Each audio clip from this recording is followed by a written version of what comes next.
ते उनकी शरीयत है कि एक दूसरे नू माफ करना। मैं ना इस तो वड्डी और कोई शरीयत कायम नहीं हो सकती। ये काम साडे लई औखा है भाई। असी मरने जिउणे छड्ड देने, ये तो काम ही औखा।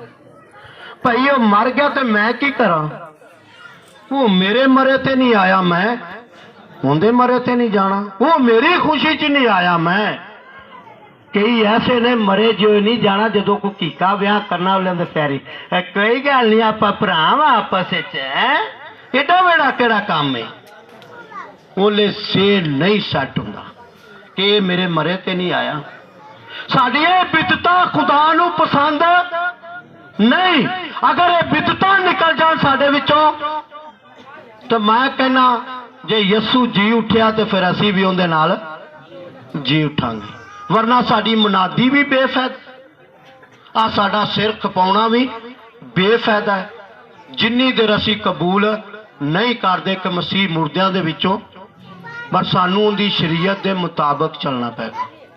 जे दुख सवांगे तो फिर बादशाही भी मिलेगी। फिर की मिलेगी?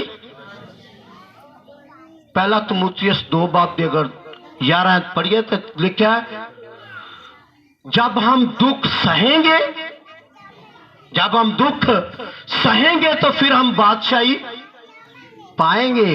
फिर हम क्या करेंगे? तो यस्सु कौन है? बोलो हाँ भैनों, यस्सु कौन है? मैं नहीं कहता यस्सु कौन है।